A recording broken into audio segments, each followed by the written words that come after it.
మిగిలిపోయినటువంటి grand టెస్ట్‌లో fifth part అంటే 61 నుంచి 75 క్వెషన్స్ వరకు జరిగినటువంటి గ్రాండ్ టెస్ట్ జరిగింది కదా! దాంట్లో 5 పార్ట్స్ తీసుకున్నాం.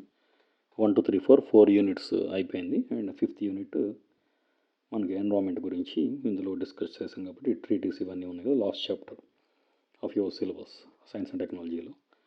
దాంట్లో 61 క్వెషన్ నెంబర్ 61 చూద్దాం. ఫస్ట్ స్టేట్మెంట్ ఏమి ఇచ్చారంటే, అభివృద్ధి చెందిన దేశాల నుంచి 100 బిలియన్ల వార్షిక ఆర్థిక సహాయం లక్ష్యం 2020 నాటి వరకు సాధించబడింది అన్నాడు. సో నెక్స్ట్ సెకండ్ స్టేట్మెంట్ చూస్తే, వాతావరణ ఆర్థిక సహాయం ప్రధానంగా అనుకూలత చర్యల కంటే తగ్గింపు ప్రాజెక్టులు వీటి మీద దృష్టి పెట్టింది అన్నాడు. ఎస్, ఇది 100 బిలియన్ సాధించారా అంటే సాధించలేదు. 100 బిలియన్స్ ఇంకా అవ్వలేదు. అండ్ రెండోది ఏంటి అనేది చూద్దాం ఫస్ట్. ఇక్కడ ఏం జరిగిందంటే నేను జస్ట్ కొంచెం బ్రీఫ్ ఎక్స్ప్లెనేషన్ ఇస్తాను, మరీ ఎక్కువ ఏమి ఇవ్వట్లేదు. సో 100 బిలియన్ ఆర్థిక సహాయం అందించాలనేది ఎప్పుడు చేశారంటే క్లైమేట్ ఫైనాన్స్ ప్లెడ్జ్ సిఎఫ్పి అనేది 2009లో జరిగినటువంటి కాన్ఫరెన్స్ ఆఫ్ పార్టీస్ COP 15. ఇక్కడ మిమ్మల్ని ఏదైనా అడగొచ్చు. ఇక్కడ ఏంటంటే క్లైమేట్ ఫైనాన్స్ ప్లెడ్జ్ ఎప్పుడు జరిగింది అని అడగొచ్చు. తర్వాత జరిగినటువంటి ఈ 2009లో జరిగినటువంటి కాన్ఫరెన్స్ ఆఫ్ పార్టీస్ కోపెన్హాగన్లో జరిగింది. ఇది ఇక్కడ నిర్ణయించారు ఫస్ట్. అసలు ఇది ఏంటి మెయిన్గానంటే క్లైమేట్ అడాప్టేషన్ని తీసుకోవాలి. అంటే క్లైమేట్ మిటిగేషన్ ఏదైతే వాతావరణ చర్యలు అత్యంత భారీగా అండ్ మూల్యం చెల్లించే విధంగా ఉంటే వాటిని కనుక తగ్గించాలి అని చెప్పేసారు. అండ్ అదేవిధంగా డైరెక్ట్ ఫండ్స్ ప్రత్యక్ష నిధులు కానివ్వండి, సబ్సిడీలు కానివ్వండి, రుణాలు, ప్రైవేట్ పెట్టుబడులు ఇవన్నీ తీసుకున్నారు. తర్వాత కాన్ఫరెన్స్ ఆఫ్ పార్టీస్ ఇది 15. ఇది COP 26 ఏదైతే మన గ్లాస్గో సమ్మిట్ ఉందో ఇది చాలా ఇంపార్టెంట్. ఇప్పుడు మనం ఎంత అడ్వాన్స్డ్కి వెళ్ళినా కానీ ఈ గ్లాస్గోది 2021లో జరిగిన దాని గురించి మన తెలంగాణలో కూడా అడిగాడు గ్రూప్ 2లో. గ్లాస్గో సమ్మిట్ అంత ఇంపార్టెంట్. ఎందుకంటే గ్లాస్గోలో ఎప్పుడు జరిగింది అంటే 2021. ఇది మ్యాచింగ్ కూడా అడగొచ్చండి మిమ్మల్ని. సో అందుకని అభివృద్ధి చెందిన దేశాలు ఏవైతే ఉన్నాయో 2022 నాటికి లక్ష్యాలను చేరుకుంటాయి అని హామీ ఇచ్చారు. ఎప్పుడు 2021లో జరిగినటువంటి గ్లాస్గోలో. కానీ చేరుకున్నదంటే చేరుకోలేదు. ఎందుకనంటే $100 బిలియన్ అనే దాన్ని పూర్తిగా చేరుకోలేదు. కానీ కొంతవరకు ఒక 83 to 85 బిలియన్ వరకు చేరుకోగలిగారు. అంటే ఆల్మోస్ట్ దేర్, బట్ కంప్లీట్గా చేరుకోలేదు. కాబట్టి ఈ స్టేట్మెంట్ అనేది సెకండ్ రాంగ్. ఎందుకు వచ్చింది అని అంటే మేజర్గా ఎక్కడ వచ్చింది తేడా అని అంటే కొన్ని దేశాల ఆర్థిక సమస్యలు ఎక్కువైపోయాయి. తర్వాత ఈజిప్ట్లో జరిగినటువంటి కాన్ఫరెన్స్ ఆఫ్ పార్టీస్ 27 ఉంది కదా, COP 27లో కూడా ఈ దేశాలు ఏమైతే 2023-24 వరకు కూడా ఈ 100 బిలియన్ ఈ ఫండింగ్ అనే దాన్ని సాధిస్తాయని హామీ ఇచ్చాయి. ఎప్పుడు హామీ ఇచ్చినాయి అని అంటే 2022లో జరిగినటువంటి కాన్ఫరెన్స్ ఆఫ్ పార్టీస్ 27లో COP 27. అసలు ఇది మొట్టమొదట అనుకున్నది ఎప్పుడంటే COP 15. ఎక్కడ జరిగిందంటే ఇది కోపెన్హాగన్లో జరిగింది. ఇక్కడ చేంజ్ చేశాయి. 2022కి అయిపోవాలి, బట్ 2022కి అవ్వలేదు. కాబట్టి దీన్ని మార్చుకున్నాయి. సో ఇంతవరకు జరిగింది. ఇది ఇంపార్టెంట్. ఇవన్నీ కూడా ఇంపార్టెంట్. ఇవన్నీ మ్యాచింగ్కి వస్తాయి, అలాగే వస్తాయి. ఏంటి అసలు ఇది ఎందుకు చేయాలి అని అంటే వాతావరణాల మార్పులు వాటి యొక్క ప్రభావాలను తగ్గించడం కోసం అండ్ ఇన్ఫ్రాస్ట్రక్చర్ ఫెసిలిటీస్ మౌలిక వసతులు ఏమైనా ఉన్నాయనుకోండి వాటిని కొంచెం పెంపొందించుకొని వీటిని కనుక తగ్గించుకోగలిగితే హ్యాపీ అని చెప్పేసి చేశారు అంతే. సో ఇంకా నెక్స్ట్ వచ్చేసరికి ఈ చర్యల కంటే తగ్గింపు ప్రాజెక్టులు ఏమున్నాయనంటే మిటిగేషన్. సో మిటిగేషన్ అంటే కార్బన్ ఉద్గారాలను తగ్గించడానికి ప్రాజెక్టులు అంటే న్యూ రెన్యూవల్ ఎనర్జీ ప్రాజెక్టులు కానివ్వండి, విద్యుతీకరణ అండ్ క్లీన్ ఎనర్జీ రిసోర్సెస్ని వాడటం అండ్ అడాప్టేషన్, కొన్ని మౌలిక వసతులను పెంచడం, వీటి మీద ఎక్కువ దృష్టి పెట్టింది అనేది ఇది correct. So statement 2 is the right answer and ఇది ఒక్కటే రైట్, 1 అనేది తప్పు. కాబట్టి ప్రైవేట్ పెట్టుబడులు వీటన్నిటిలో నుంచి కొంచెం తక్కువ అయ్యాయి కాబట్టి సో అందుకని మనకి 100 బిలియన్ అనేది చేరుకోలేకపోయాం. ఓకే, అంతవరకు ఫస్ట్ క్వశ్చన్ అయిపోయింది. నెక్స్ట్ క్వశ్చన్ చూడండి. నేషనల్ గ్రీన్ ట్రిబ్యునల్ భారతదేశంలో పర్యావరణ సమస్యలను పరిష్కరించడానికి స్థాపించబడింది అన్నారు. క్రింది వాటిలో NGT యొక్క ప్రధాన కార్యకలాపాల్లో what are the major functions అని అన్నారు. ఇక్కడ మీరు చూడంగానే తెలిసిపోద్ది. పర్యావరణ రక్షణ మరియు సంరక్షణ చట్టాలకు సంబంధించిన వివాదాలు ఏదైనా ఉన్నాయనుకోండి వాటిని పరిష్కరిస్తూ ఉంటుంది. సో దాంట్లోనే ఉంది కదా ట్రిబ్యునల్ అనేది. సో ఈ NGT అనేది భారతదేశంలో పర్యావరణ సమస్యలను పరిష్కరించేందుకు ఎప్పుడు అంటే 2010లో ఏర్పాటు చేయబడింది. ఇది ఒక స్వతంత్ర న్యాయ సంస్థగా పర్యవేక్షిస్తూ వ్యవహరిస్తూ ఉంటుంది. దేనికి ఉపయోగపడుతుంది అంటే అడవుల యొక్క సంరక్షణ మరియు పర్యావరణ సంబంధితమైనటువంటి న్యాయ వ్యవహారాలు ఏమైనా ఉన్నాయనుకోండి వీటి గురించి కేర్ తీసుకుంటూ ఉంటుంది. సో ఈ కీ ఫీచర్స్ ఏంటి, what are the key functions and key features అంటే పర్యావరణ నష్టం జరిగినప్పుడు తక్షణ చర్యలు, ఇమీడియట్గా యాక్షన్ తీసుకోవడం. తర్వాత అదేవిధంగా చెట్ల తొలగింపు లాంటిది కానివ్వండి, నదుల కాలుష్యం లాంటిది అంటే ఇక్కడ అందరూ ఓన్లీ ఇదే అనుకుంటారు. అంటే బి స్టేట్మెంట్ నదుల కాలుష్యం గురించి కూడా పట్టించుకుంటే దాన్ని బీలో ఇస్తే నేషనల్ గ్రీన్ ట్రిబ్యునల్లో నదులు అనేది ఎందుకు ఉంటుంది అనేది మనం కొట్టేస్తాం. ముందు ఇది తీసేసి ఆన్సర్ ఎత్తుక్కుంటూ ఉంటాం. బట్ అది రాంగ్. చెట్ల తొలగింపుతో పాటు నదుల కాలుష్యం మరియు అటవీ ధ్వంసం, ఫారెస్ట్లు కనుక ఏమైనా నష్టపరిచారనుకోండి, వాటి మీద కూడా తీసుకుంది. అసలు ఏం చేస్తూ ఉంది అని అంటే స్పీడీ గంటల తరబడి అయిపోద్దా ఆర్గ్యుమెంట్ జరిగిన తర్వాత అని అంటే అవ్వకపోవచ్చు. కానీ మంత్స్ అండ్ ఇయర్స్ పట్టింది అనుకోండి, అక్కడ ప్రాజెక్టులు కన్స్ట్రక్షన్ అయిపోతాయి, నదులు పాడైపోతాయి, అండ్ అదేవిధంగా ఇక్కడ ఉన్నటువంటి వన్యప్రాణులు కూడా నశింప చేయబడతాయి. కాబట్టి స్పీడీ ఎన్విరాన్మెంటల్ జస్టిస్ అనేది దీంట్లో ఈ స్పీడీ ఎన్విరాన్మెంటల్ జస్టిస్ పర్యావరణ న్యాయం అనేది అతి త్వరగా అందించబడుతూ ఉంటుంది. So implementation of environmental laws, ఏవైతే పర్యావరణ చట్టాలు ఉన్నాయో వాటిని ఇంప్లిమెంట్ చేయడానికి కూడా ఈ గ్రీన్ ట్రిబ్యునల్ అనేది మేజర్ రోల్ ప్లే చేసి ముందు నిలబడి ఉంటుందన్నట్టు దేశం మొత్తానికి కూడా ఎటువంటి ఇబ్బందులు వచ్చినా. సో వాతావరణ పరిరక్షణ చట్టం ఉంది కదా, మన పర్యావరణ పరిరక్షణ చట్టం 1986 కానివ్వండి, అటవీ పరిరక్షణ చట్టం 1980 కానివ్వండి, తర్వాత జీవ వైవిధ్య చట్టం 2002 వంటి చట్టాలను అమలు చేస్తూ ఉంది. సో అందరం ఇందాక ఏమనుకున్నాం, మొక్కలు నదులు అడవుల గురించి మాట్లాడండి, కానీ ఇక్కడ చట్టాలను కూడా అమలు చేస్తుంది. So national green tribunal NGT ఏ చట్టాలను అమలు చేస్తుంది అని అంటే ఏబిసి అండ్ ఆల్ 3 అంటే అటవీ గురించి, జీవ వైవిధ్యం బయోడైవర్సిటీ గురించి, అండ్ అదేవిధంగా పర్యావరణ పరిరక్షణ చట్టం 1986 ఏదైతే ఉందో సో దాన్ని కూడా. సో ఈ విధంగా వీటి గురించి తీసుకుంటుంది. అదేవిధంగా పొల్యూషన్ కంట్రోల్ గురించి యాక్షన్ తీసుకుంటుంది. కన్జర్వేషన్ ఆఫ్ న్యాచురల్ రిసోర్సెస్ అంటే మన ఇవి ఉంటాయి కదా వనరులు, సహజ వనరులను పరిరక్షించడం గురించి కానివ్వండి. ఎన్ష్యూరింగ్, ఇది అన్నిటికీ మేజర్గా ఏంటంటే ఎన్ష్యూరింగ్ సస్టైనబుల్ డెవలప్మెంట్, ఇది దీని యొక్క మేజర్ కన్సర్న్. సో పర్యావరణాన్ని నాశనం చేయకుండా సమతుల్య అభివృద్ధిని ప్రోత్సహించడం అనేది ఈ నేషనల్ గ్రీన్ ట్రిబ్యునల్ యొక్క మేజర్ డ్యూటీ. సో ఈ విధంగా కంట్రోల్ చేస్తూ ఉంటుంది అని చెప్తున్నారు. నెక్స్ట్ చూడండి, స్టేట్మెంట్ 1 ఏంటంటే international solar alliance ISA 2015 Paris climate కాన్ఫరెన్స్లో స్టార్ట్ అయ్యింది అన్నారు. ఓకే. అండ్ సెకండ్ స్టేట్మెంట్ చూద్దాం. ISA కేవలం ఉష్ణమండల దేశాలు అంటే ట్రాపికల్ కంట్రీస్కి మాత్రమే అందుబాటులో ఉంది అన్నారు. ఇది తప్పు. వీటికి ఎక్కువ ప్రయారిటీ ఇచ్చింది, అంతే తప్ప మాత్రమే అనేది రాంగ్. ఇది మీరు చాలా ఇంపార్టెంట్ నోట్ చేసుకోవాలి.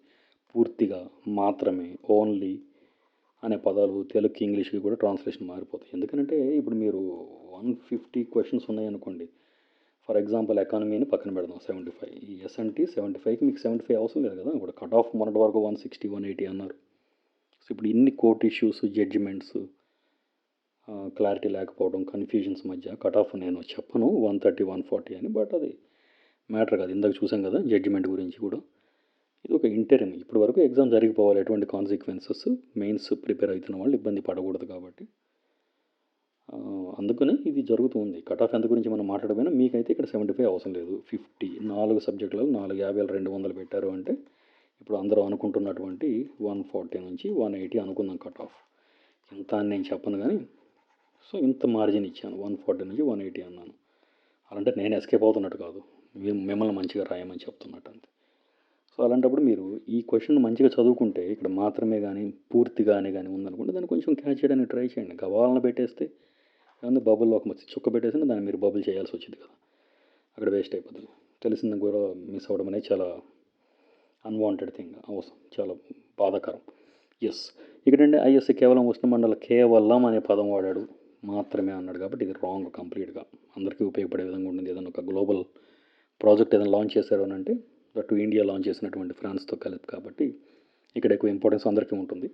ఎస్, ఇదేంటి అంటే ISA ఎప్పుడు స్టార్ట్ అయింది మన అందరికీ తెలుసు, 2015లో. దీంట్లోంచి ఖచ్చితంగా బిట్ వస్తుంది కాబట్టి ప్యారిస్ క్లైమేట్ కాన్ఫరెన్స్లో ప్రారంభమైంది ఇది ISA 2015. ఇక్కడ ఎప్పుడు జరిగింది అని అంటే కాన్ఫరెన్స్ ఆఫ్ పార్టీస్ COP21 జరిగింది 2015 చూసాం. సో ప్యారిస్ క్లైమేట్ ఒప్పందం భారతదేశం మరియు ఫ్రాన్స్ కలిపి ప్రారంభించినటువంటి ఒక సౌరశక్తి సహకార మిషన్, కోఆపరేటివ్ ప్రాజెక్ట్ లాంటిది. ఇందులో మెయిన్గా ఏంటంటే సౌరశక్తి వాడకాన్ని ప్రోత్సహించడం. సో అదేవిధంగా ఆర్థిక సహాయాన్ని, సౌరశక్తి ప్రాజెక్టులకు ఆర్థిక సహాయాన్ని అందించడం, అండ్ న్యూ టెక్నాలజీస్ని తీసుకురావడం, ఎనర్జీపై పరిశోధనలు చేసి దాన్ని అభివృద్ధి చేయడం, అండ్ అదేవిధంగా సౌరశక్తి గ్లోబల్ మార్కెట్ అభివృద్ధికి ఇక్కడ అందరూ కలిపి సహాయం చేయగలగాలి. ఇందులో మనకి అరౌండ్ 114 కంట్రీస్ ఉన్నాయి కాబట్టి ఇప్పటి వరకు సూర్యరశ్మి సమృద్ధిగా లభించే 121 దేశాలకు ప్రధానంగా ఉన్నాయి. దీంట్లో ఏదైతే మన ట్రాపికల్ కంట్రీస్ ఎక్కువ ఉన్నాయో, సన్లైట్ సూర్యరశ్మి ఎక్కువ ఉంటుందో 121 దేశాలకి ఎక్కువగా ప్రధానంగా కలిగి ఉన్నాయనంటే మిగిలిన దేశాలు కొంచెం తక్కువ మెంబర్షిప్ అంత ఫుల్ ఫ్లెడ్జ్డ్గా తీసుకోలేదని, అంతేగాని లేవని కాదు. సో ఈ విధంగా one sun one world one grid global solar grid కోసం భారత్ శోధించినటువంటి ప్రతిపాదన. ఇక్కడ ఏంటంటే ఇండియా అండ్ ఫ్రాన్స్ కలిపి తయారు చేసినటువంటి దాంట్లో one sun one world and one grid ఇది మన ఇండియా అనేది సూచించింది ఇందులో. కాబట్టి ఇంపార్టెంట్ ఇదంతా కూడా. ఎవరు సూచించారు అని అంటే ఫ్రాన్స్ కాదు, ఇండియా అనేది మొదలుపెట్టింది దీన్ని. సోలార్ టెక్నాలజీ ట్రాన్స్ఫర్ మరియు ఫండింగ్ మెకానిజం గురించి. అదేవిధంగా ఇందులో ఏం చెప్పారంటే 2030 నాటికి 1 ట్రిలియన్, బిలియన్ కాదండి, ఇది $1 ట్రిలియన్ పెట్టుబడి లక్ష్యంగా పెట్టుకోవటం. అదేవిధంగా నెట్ జీరో ఎమిషన్ లక్ష్యాలు అంటే ఇప్పుడు మనం పెట్టుకున్నాం కదా 2070 వరకు నెట్ జీరో అంటే కర్బన ఉద్గారాలను జీరో చేసేయాలి.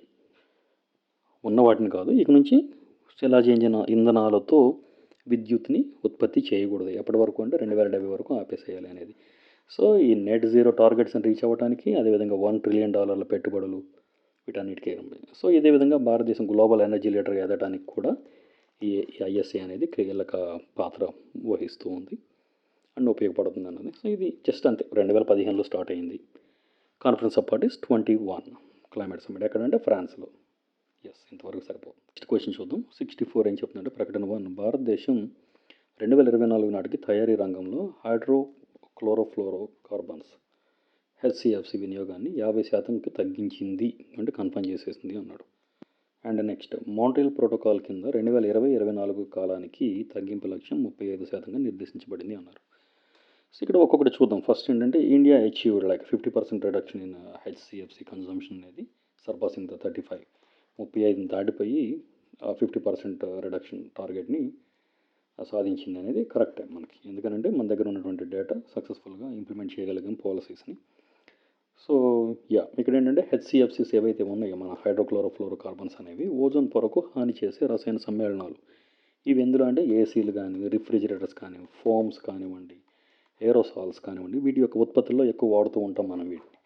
సో అదేవిధంగా మాంట్రియల్ ప్రోటోకాల్ ఒప్పందం ఏదైతే ఉందో 2024 నాటికి ఈ హెచ్సిఎఫ్సిస్ యొక్క వినియోగాన్ని 50% వరకు తగ్గించాలి అనేది విజయవంతమైన చర్యలు తీసుకుంది. కాబట్టి మనం సక్సెస్ అయిపోయినామని చెప్పాలి. తర్వాత ఇక్కడ ఏంటంటే దిగుమతులు ఎందుకు హైడ్రోఫ్లోరోకార్బన్ ఉత్పత్తి మరియు దిగుమతులను నియంత్రించడం వల్ల ఏంటంటే ఎనర్జీ ఎఫిషియెంట్ మరియు పర్యావరణ అనుకూలమైనటువంటి శీతల మార్గాలను ఎన్నుకోవడం. తర్వాత ఈ సిఎఫ్సీలకు ప్రత్యామ్నాయాలు ఏవైతే ఉన్నాయో వాటిని మనం హైడ్రోక్లోరోఫ్లోరోకార్బన్స్ హెచ్సిఎఫ్సీస్ తీసుకొచ్చాం కదా, వీటి వల్ల మనం తీసుకొచ్చాం. కానీ ఇక్కడ ఎందుకు హెచ్సిఎఫ్సీస్ని తగ్గించాలి అనేది మళ్ళీ నెక్స్ట్ వాటి గురించి ఇబ్బంది. ఎందుకంటే అవి కూడా ఓజోన్కి హాని చేయడంతో పాటు గ్రీన్ హౌస్ ఎఫెక్ట్ కింద అంటే గ్లోబల్ వార్మింగ్కి కూడా దోహదపడుతుంది. ఎందుకంటే ఫస్ట్ సిఎఫ్సీస్, ఇక్కడ కన్ఫ్యూజన్ ఏం లేదు, ఈ సిఎఫ్సీస్ని తగ్గించాలని. ఈ క్లోరిన్ వల్లే డేంజర్ కాబట్టి, ఎందుకంటే అంతకుముందు చూసాం కదండి, ఓజోన్ నుంచి మనకి క్లోరిన్ కనుక రియాక్ట్ అయిపోతే నేషెంట్ ఆక్సిజన్ వచ్చేస్తుంది, ప్లస్ ఓజోన్ లేయర్ అనేది ఈ విధంగా విచ్ఛిన్నం అయిపోతూ ఉంటుంది. కాబట్టి మనం ఏం చేయాలి, ఇక్కడ క్లోరిన్ తీసేసి హైడ్రోజన్తో రీప్లేస్ చేసాం. సిఎఫ్సి కాస్త ఏమైంది హైడ్రోఫ్లోరోక్లోరో ఇది అయిపోయింది. సో వీటిని తీసుకొచ్చాం, హైడ్రోక్లోరోఫ్లోరోకార్బన్స్ని హెచ్సిఎఫ్సిస్ని తీసుకొచ్చాం. సో ఇక్కడ ఏమవుతుంది అంటే డ్యామేజ్ అనేది పెరిగిపోయింది. ఇక్కడ ఏంటంటే ఓన్లీ ఓజోన్ లేయర్ డ్యామేజ్ అయింది. బట్ ఇక్కడ ఏమవుతుంది, ozone layer plus global warming ఏదైతే ఈ గ్రీన్ హౌస్ ఎఫెక్ట్ ఉంది కదా, హరితగృహ ప్రభావం కూడా పెరిగే ఛాన్స్ ఉంది. దీనివల్ల స్కిన్ క్యాన్సర్, శ్వాసకోశ సంబంధమైనటువంటి ప్రాబ్లమ్స్, ఎలర్జీలు, ఇటువంటి హెల్త్ ఇష్యూస్ కూడా ఎక్కువైపోయాయి. కాబట్టి ఇది పోయి అది తెచ్చి పెట్టుకున్నట్టు అయిపోయింది పరిస్థితి. సో 2030 నాటికి హెచ్సిఎఫ్సీల వినియోగాన్ని పూర్తిగా నిషేధించేందుకు భారత్ అనేది టార్గెట్గా పెట్టుకుంది. భారతదేశం 2024 నాటికి హెచ్సిఎఫ్సీల యొక్క వినియోగాన్ని 50% తగ్గించి పర్యావరణ రక్షణలో కీలకంగా ముందడుగు వేసింది అని చెప్పుకోవచ్చు. సో ఈ విధంగా మాంట్రియల్ ప్రోటోకాల్ ఏదైతే ఉందో 2020-24 కాలానికి గాను తగ్గింపు లక్ష్యం ఏదైతే 35 అనేది మనం మాంట్రియల్ ప్రోటోకాల్ యొక్క టార్గెట్, కానీ మనం అచీవ్ చేసింది అప్ టు 50%, అంటే మనం అనుకున్న దానికంటే ఎక్కువగానే అచీవ్ చేయగలిగామని చెప్తున్నారు. సో ఈ విధంగా చేరుకున్నటువంటి ఇచ్చినటువంటి టార్గెట్ కంటే కూడా ఎక్కువగానే మనం చేయగలిగాం. సో ఎందుకు ఓజోన్ పొర రక్షణ అంటే ఓజోన్ పొరకు రంధ్రం పడింది అనుకోండి, ఈ గాలి కాలుష్యం కానివ్వండి, స్కిన్ క్యాన్సర్స్ లాంటివి ఇవన్నీ ఇష్యూస్ వచ్చే ఛాన్స్ ఉంది. కాబట్టి మనం ఈ లక్ష్యాలను చాలా త్వరగా అండ్ ఎఫిషియెంట్గా అంటే 35 బదులు 50 వరకు చేరుకోగలిగామని చెప్తాను. ఎందుకు ఇంపార్టెంట్ ఎన్నిసార్లు రిపీట్ చేస్తున్నానంటే ఇది ఇంపార్టెంట్ క్వశ్చన్, అంతే, గుర్తుపెట్టుకోవాలి, షార్ట్కట్ ఏం లేదు కదా. నెక్స్ట్ క్వశ్చన్ చూడండి. Statement 1, just energy transmission partnership JETP అభివృద్ధి చెందుతున్న ఆర్థిక వ్యవస్థలలో కోయల్ అంటే కోల్ అండి, ఇది బొగ్గుని అలా వచ్చింది ట్రాన్స్లేషన్. బొగ్గు నుండి పునరుత్పాదక శక్తి మార్పును వేగవంతం చేయడానికి లక్ష్యంగా పెట్టుకుంది అన్నారు. ఎస్, ఇది రైట్. దక్షిణాఫ్రికా, ఇండోనేషియా వియత్నాం ఇందులో పాల్గొన్నటువంటి దేశాలుగా చెప్పారు. ఇది రాంగ్. ఇందులో దక్షిణాఫ్రికా ఉంది కానీ తర్వాత ఏమున్నాయి, ఫ్రాన్స్ ఉంది, తర్వాత జర్మనీ ఉంది, తర్వాత యూకే యునైటెడ్ కింగ్డమ్ ఉంది, తర్వాత యునైటెడ్ స్టేట్స్ ఉంది అండ్ యూరోపియన్ యూనియన్ ఉంది. సో ఈ విధంగా France, Germany, UK, US and EU. So ఈ దేశాలు అండ్ కుటుంబాలు కలిపి బాధ్యత వహిస్తూ ఉన్నాయి. కానీ ఇండోనేషియా, వియత్నాం అనే చిన్న కంట్రీస్ ఏమి లేవు అక్కడ. సో ఇక్కడ ఏంటి అంటే AIIMS to helping like developing countries transition to a లో కార్బన్ ఎకానమీ. అంటే తక్కువ కార్బన్ని ప్రొడ్యూస్ చేసే ఫాజిల్ ఫ్యూయల్స్ని నివారించడం అనేది ఇది జస్ట్ ఎనర్జీ ట్రాన్సిషన్. అంటే ఎనర్జీని ట్రాన్సిట్ చేస్తాం ఎక్కడి నుంచి, ఫాజిల్ ఫ్యూయల్స్ శిలాజ ఇంధనాల నుంచి ఇక్కడ పునరుత్పాదకత వనరులకు మారిపోతున్నాం. అంటే ఇక్కడ నుంచి ఇక్కడికి వస్తున్నాం. చూసాం కదా, ప్లానింగ్ కమిషన్ నుంచి నీతి ఆయోగ్కి ట్రాన్సిషన్ ఎలా అయ్యామో మనం. సో ఇదే విధంగా చెప్తూ ఉన్నాం. సో ఇది ఏంటంటే అభివృద్ధి చెందుతున్న ఆర్థిక వ్యవస్థలకు కోల్ నుంచి పునరుత్పాదక మార్పును వేగవంతం చేయడమే దీని యొక్క మేజర్ లక్ష్యం. ఇది ఇంపార్టెంట్ బిట్. ఇక్కడ 2 లేదు కాబట్టి only statement 1 is right answer. So ఆర్థిక మరియు సాంకేతిక మద్దతుని కల్పిస్తారు అంటున్నారు. సో ఫాజిల్ ఫ్యూయల్స్ యొక్క అంటే మన శిలాజ ఇంధనాల యొక్క వినియోగాన్ని తగ్గించడం అనేది మేజర్ ఎజెండా ఇక్కడ. సో అదేవిధంగా క్లైమేట్ ఫైనాన్స్ ఏదైతే ఉందో, క్లైమేట్ ఫైనాన్స్ మరియు గ్రీన్ ఎనర్జీ కోసం కూడా అభివృద్ధి చెందుతున్న దేశాలకు మద్దతు ఇవ్వడం డెవలపింగ్ కంట్రీస్కి. ఎందుకంటే ఇక్కడ అన్ని కూడా డెవలప్డ్ కంట్రీసే కదా, యూకే, యూఎస్, ఫ్రాన్స్ అండ్ అది యూరోపియన్ యూనియన్. ఈ డెవలప్డ్ కంట్రీస్ ఏవైతే ఉన్నాయో అది డెవలపింగ్ కంట్రీస్ ఉన్నాయి కదా, అభివృద్ధి చెందుతున్న దేశాలు, వీటికి మద్దతునిస్తూ ఉంటాయి. బోత్ ఫైనాన్షియల్గా అండ్ టెక్నాలజికల్ సాంకేతిక సహాయం కూడా అందిస్తూ ఉంటాయి. దీనివల్ల ఏమవుతుంది, స్వచ్ఛమైన మరియు తక్కువ కార్బన్ ఎనర్జీ వైపు మనం మారడానికి ఛాన్స్ ఉంది. సో ఇది అభివృద్ధి చేయడంలో G7 దేశాలు ఏవైతే ఉన్నాయో UK, France, Germany, Canada, Italy, Japan ప్రధాన పాత్ర వహిస్తున్నాయని చెప్తున్నారు. సో ఇది సౌత్ ఆఫ్రికా 2021 మొదటి దేశంగా జేఈటీపీ ద్వారా 8.5 బిలియన్ నిధులు అనేది పొందిందని చెప్తున్నారు. తర్వాత ఇట్లా ఇక ఒక్కొక్క దేశం కొన్ని నిధులు పొందింది అనుకోండి, బట్ ఇంతవరకు మనం చెప్పుకోవచ్చు.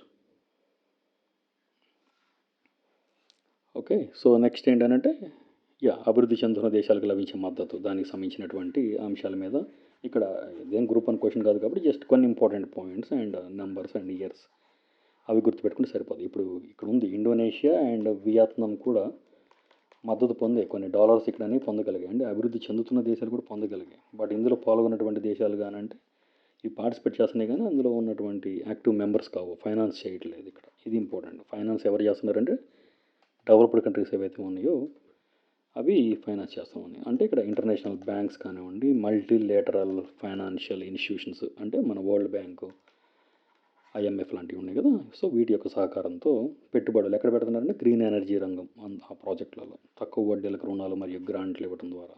దేని ద్వారా అంటే green fund and clean climate fund ఉంటుంది కదా, సో దాని ద్వారా. సో ఇంతవరకు ఎక్కువ నేర్చుకోవాల్సిన అవసరం లేదు. ఎస్, నెక్స్ట్ క్వశ్చన్ చూడండి. స్టేట్మెంట్ 1 ఏంటంటే భారత్ 2070 నాటికి నెట్ జీరో ఉద్గారాలను సాధించాలనే లక్ష్యాన్ని పెట్టుకుంది అన్నాడు. రెండో స్టేట్మెంట్ భారత్ యొక్క నెట్ జీరో కమిట్మెంట్లో అన్ని కూడా నేలబొగ్గు ఆధారిత విద్యుత్ కేంద్రాలను తక్షణమే నిలిపివేయాలని పొందుపరిచింది. అసలు నెట్ జీరో దాంట్లో మనం తీసుకున్న డాక్యుమెంట్లో ఈ నేలబొగ్గు ఏదైతే కోల్ ఉందో వాటిని నిలిపేస్తేనే మనం ఈ నెట్ జీరోని సాధించగలుగుతాం 2070 వరకు అనుకున్నాం. కాబట్టి ఈ రెండు స్టేట్మెంట్లు కరెక్టే. ఎస్, 1 అండ్ 2 కరెక్టే. ఇక్కడ ఏంటంటే మోదీ గారు మన ప్రధానమంత్రి గారు ఏం చెప్పారంటే కాన్ఫరెన్స్ ఆఫ్ పార్టీస్ COP26 గ్లాస్గోలో జరిగింది కదా, అందుకే గ్లాస్గో చాలా ఇంపార్టెంట్. ఇండియా 2070 వరకు కూడా నెట్ జీరో కార్బన్ ఉద్గారాలను సాధించాలి అని చెప్పేసి ప్రతిజ్ఞ చేశారు, ప్లెడ్జ్ చేశారు. కాబట్టి అక్కడ ఆ గ్లాస్గో కమిట్మెంట్ అంత ఇంపార్టెంట్. నెట్ జీరో అంటే ఏంటి అంటే CO2 ఎమిషన్స్ ఏవైతే కార్బన్ యొక్క ఉద్గారాలు ఉన్నాయో ఈ ఉద్గారాలను తగ్గించడం లేదా పునరుత్పాదక శక్తి వనరుల ద్వారా బ్యాలెన్స్ చేయడం. సో ఇది ఇంపార్టెంట్. సో భారతదేశం 2070 నాటికి నెట్ జీరో లక్ష్యాన్ని సాధించేందుకు ముఖ్యమైన అడుగులు ఏం చేస్తుంది దీనికి సంబంధించానంటే 2030 నాటికి భారత్ నూతన స్థాపిత విద్యుత్ సామర్థ్యంలో ఒక 50% పునరుత్పాదక శక్తి వనరుల నుంచే పొందాలి. ఈ విద్యుత్ ఇన్స్టాల్డ్ కెపాసిటీ అనేది 50%. ఎప్పటి వరకు 2030కే 50% పెట్టుకుంది. అంటే అప్పుడు మాత్రమే మనం దీన్ని సాధించగలుగుతాం అనేది ఈ గవర్నమెంట్ చేసినటువంటి ఆ ప్లాన్లో అలా ఉంది. తర్వాత సౌరశక్తి అంటే సోలార్ శక్తి కానివ్వండి, తర్వాత విండ్ ఎనర్జీ కానివ్వండి, మన హైడ్రోజన్ తీసుకొచ్చాం కదా, గ్రీన్ హైడ్రోజన్ లాంటి ప్రణాళికలను వేగవంతం చేసి పునరుత్పాదక వనరులకు ఎక్కువ ప్రయారిటీ ఇవ్వటం. అదేవిధంగా 2030 నాటికి అంచనా వేసినటువంటి కార్బన్ ఉద్గారాలను 1 బిలియన్ టన్స్ ఎంతవరకు తగ్గించాలి అని అంటే ఇందులో మీకు ఎన్ని వస్తున్నాయి చూడండి. 50% అనేది 2030 వరకు వస్తుంది. 1 బిలియన్ టన్నుల కార్బన్ డైఆక్సైడ్ ఉద్గారాలను తగ్గించాలనే రెండో బిట్ వస్తుంది. 2070కి నెట్ జీరో చేయాలనేది థర్డ్ బిట్ వస్తుంది.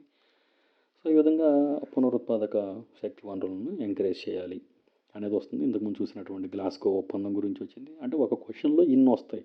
అంటే ఇది just not a single question. ఒక క్వశ్చన్ కాదు, ఒక టాపిక్, ఒక కాన్సెప్ట్, ఒక ఐడియా మొత్తం తీసుకొస్తుంది. కాబట్టి ఎగ్జామ్ ముందు వరకు దీన్ని ఎందుకు తీసుకురావాలి? ఒక గ్రాండ్ టెస్ట్ని 5 పార్ట్స్ కావాలంటే అది 5 యూనిట్స్ అది 5 పార్ట్స్ కాదు. 5 యూనిట్ల నుంచి 5, 15, 75 క్వశ్చన్స్ వచ్చే విధంగా ఇచ్చాం. ఎగ్జామ్ ముందు కూడా ఒక లాస్ట్ రీక్యాప్ లాగా, ఒక రివిజన్ లాగా. విన్నవాళ్ళు వింటారు. టైం వేస్ట్ అనుకుంటే వినేది ఏం లేదు కదా. టైం వేస్ట్ అనుకుంటే నేనే చెప్పను ఎంత అవుతుంది ఇప్పుడు time. It is 1:28 AM in the morning, 1:28. ఇదే నేను ఈరోజు టెలిగ్రామ్లో కూడా లైవ్ స్ట్రీమింగ్లో చెప్పింది. మీరందరూ పడుకున్న తర్వాతే నేను స్టార్ట్ చేయాలి. ఎందుకంటే మీకు డిస్టర్బెన్స్ రాకూడదు కదా. రోడ్డు మీద వెహికల్ వెళ్తుంటే, నాకు ఇక్కడేం స్టూడియోలో నేను చెప్పట్లేదు, నేను ఉంటున్నటువంటి ఏరియాలోనే చెప్తున్నాను. రోడ్డు మీద వెహికల్స్ వెళ్తుంటే then మీకు ఆ సౌండ్ వస్తుంది, ఆ డిస్టర్బెన్స్ వస్తుంది. సౌండ్ డిస్టర్బెన్స్ వచ్చినప్పుడు క్లాస్ వినబుద్ధి కాదు. నేను చేసి కూడా వేస్ట్ కదా, నాయిజీగా ఉంటుంది. అంతకుముందు మన వాళ్ళు చాలామంది చెప్పారు కొన్నిసార్లు డిస్టర్బెన్స్ వస్తుంది. ఎందుకంటే నేను ఇక్కడ రాసే ప్యాడ్ మీద సౌండే మీకు వినిపిస్తూ ఉంది. అలాంటిది రోడ్డు మీద వెళ్ళే వెహికల్ కూడా మీకు వినిపిస్తుంది ఆ సౌండ్. సో ఆ సౌండ్స్ రాకూడదు అని చెప్పి నేను ఆఫ్టర్ 12:30 స్టార్ట్ చేయాల్సి వస్తుంది. ఎస్, ఉంటుంది. ఎఫర్ట్స్ ఖచ్చితంగా ఉన్నాయి కాబట్టి మీకు యూజ్ అవుతుంది, యూజ్ అవ్వాలనే కదా చెప్పేది. ఇక్కడ అందుకే అదే చెప్తున్నాను. ఇది ఒక క్వశ్చన్ మాత్రం కాదు, ఇది ఒక కాన్సెప్ట్, ఒక టాపిక్ మొత్తం ఇక్కడ నేను ఐఎమ్ ట్రయింగ్ టు ఎక్స్ప్లెయిన్. ఎందుకంటే ఇంపార్టెంట్. ఏ క్వశ్చన్ వచ్చేది ఎవరికి తెలుసు అండి. జడ్జిమెంట్ ఈరోజు ఎలా వచ్చింది అనుకున్నామా? ఇంత ఇష్యూ జరుగుతుంది అనుకున్నామా? ఇన్ని జిల్లాల నుంచి ఇంతమంది రోడ్ల మీదకి వస్తారు అనుకున్నామా? ఎగ్జామ్ నెక్స్ట్ డే పెట్టుకొని. ఎస్, వెళ్ళేవాళ్ళు వెళ్తూ ఉన్నారు టికెట్స్ బుక్ చేసుకొని, హైదరాబాద్ నుంచి వైజాగ్, విజయనగరం, శ్రీకాకుళం. అలాగే ఇబ్బంది పడేవాళ్ళు ఇబ్బంది పడుతూనే ఉన్నారు. ఎస్, అదేవిధంగా ఈ విధంగా నియంత్రించాలి, అధిక మొక్కలను పెంపుదల చేయాలి, అడవుల విస్తీర్ణాన్ని పెంచాలి, కార్బన్ క్యాప్చర్ టెక్నాలజీ మనం చూసాం కదా, కార్బన్ సీక్వెస్ట్రేషన్ అని, ఈ టెక్నాలజీని అభివృద్ధి చేయాలి. అప్పుడు మాత్రమే ఇవన్నీ చేసుకుంటూ పోతేనే మనం పునరుత్పాదక శక్తి ద్వారా 100% విద్యుత్ ఉత్పత్తిని 2070 వరకు సాధించి క్లీన్ ఎనర్జీ డ్రైవ్స్ ద్వారా కూడా సాధించవచ్చు అని చెప్పేది ఇందులో ఉన్నటువంటి మేజర్. ఇందులో ఉన్నాయి కొన్ని సవాళ్ళు కూడా ఉన్నాయి. ఎందుకనంటే ఒకటి, భారతదేశం బొగ్గు ఆధారంగా విద్యుత్ ఉత్పత్తిపై ఆధారపడి ఉండేది కాబట్టి మనం ఒకసారి బొగ్గును కట్ చేయాలి ఒక 40-50 ఏళ్లలో అంటే టఫే మనకి. పునరుత్పాదక శక్తికి భారీ పెట్టుబడులు అవసరం. సోలార్ ప్యానల్స్కి ఎంతో అవసరం కదా. ఇప్పుడు అదే బొగ్గు అనుకోండి, 1 మెగావాట్ తయారు చేయాలి, 1 కిలోవాట్ తయారు చేయాలంటే సింగరేణి కాలరీస్ నుంచి బొగ్గు తెచ్చేస్తాం, తయారు చేసుకోవచ్చు. బట్ ఇది అలా కాదు కదా. ఒక ఇంటి మీద పెడితేనే 1.5 to 2 కిలోవాట్స్ తయారైద్ది. ఏది? Solar energy. ఒక ఇంటి నిండా కనుక మనం కప్పేస్తే. సో అలాంటప్పుడు ఇది చాలా ఇన్వెస్ట్మెంట్, సబ్సిడీస్ ఇవన్నీ ఇచ్చుకుంటూ వెళ్తే గవర్నమెంట్కి చాలా ఖర్చు ఉంటుంది. అయినా కానీ మనం దీనికి కమిట్ అయి ఉన్నామని చెప్తున్నారు. అండ్ విధంగా పెద్ద సంఖ్యలో కొత్త టెక్నాలజీని అభివృద్ధి చేయాలి. సో దేశాలకు తగిన మద్దతు లభించకపోవచ్చు, మనం ఇప్పుడు అభివృద్ధి చెందుతూ ఉన్నాం. అలాగని మన అభివృద్ధిని ఆపుకోలేము. దీని మీద ఇన్వెస్ట్మెంట్ అంతా దీనికి పెట్టేస్తే కంట్రీ ఎలా డెవలప్ అయ్యింది? అలాగని వేరే కంట్రీస్, డెవలప్డ్ కంట్రీస్ ఉన్నాయి, ఇప్పుడు అమెరికా, జర్మనీ లాంటివి, మనకేమైనా ఇస్తారా అంటే ఇవ్వరు. వాళ్ళ ప్రాబ్లమ్స్ వాళ్ళకు ఉంటాయి కదా. సో ఈ విధంగా ఎన్నో ఇష్యూస్ ఉంటాయి కాబట్టి వాటన్నింటిని మనం ఎదుర్కోవాల్సిన అవసరం ఉంది. ఇది మెయిన్స్ ఆన్సర్లో మీరు రాయాల్సిన ఆన్సర్. ఇది వచ్చే ఇబ్బందులు ఏమున్నాయి, మనం తీసుకునే కమిట్మెంట్స్ ఏమున్నాయి, చేస్తే ఎంత మంచి జరుగుతుంది, ఎన్ని ఇబ్బందులు ఉంటాయి. ఇదే మెయిన్స్ ఆన్సర్. అంటే ఏమి ఉండదండి, అనాలిటికల్గా రాయాలి, దిద్దేటోడికి అర్థం కావాలి. 67 చూడండి. స్టేట్మెంట్ 1 ఏం చెప్పారంటే, ఐపీసీసీ 6వ మూల్యాంకన నివేదిక ప్రకారం 1.5 డిగ్రీస్ సెల్సియస్ వరకు ప్రపంచ ఉష్ణోగ్రతను పరిమితం చేయడం ఇప్పటికీ సాధ్యమే అని అన్నారు. అంటే తక్షణ మరియు లోతైన, అంటే ఆ ఉద్గారాలను తగ్గింపుతో మనకి ఇది సాధ్యమని చెప్తున్నారు. ఇది కరెక్ట్. సో ఉద్గారాలను కంట్రోల్ చేయగలిగితే దీన్ని మనం ఇక్కడే ఆపగలుగుతాం. అండ్ స్టేట్మెంట్ 2, ఈ నివేదిక ప్రకారం ఉగ్ర వాతావరణం, అంటే తీవ్రమైనటువంటి వాతావరణ సంఘటనలు ఇప్పుడు వాతావరణ మార్పుతో సంబంధం ఉన్నాయని సూచించబడటం అసాధ్యంగా మారిపోయింది అని అన్నారు. సో ఇది రాంగ్, ఎందుకంటే దాంతోనే మనకి ఎఫెక్ట్స్ వస్తూ ఉన్నాయి కాబట్టి statement 1 is the right answer. ఇక్కడ ఏంటంటే అంతర్జాతీయ క్లైమేట్ మార్పు, ఏదైతే వాతావరణ మార్పు ప్రభుత్వాల మధ్య కమిటీ అనేది ఐపీసీసీ ఉంది కదా, inter governmental panel on climate change, 6వ మూల్యాంకనం, 6th అసెస్మెంట్ రిపోర్ట్ అంటున్నారు దీన్ని.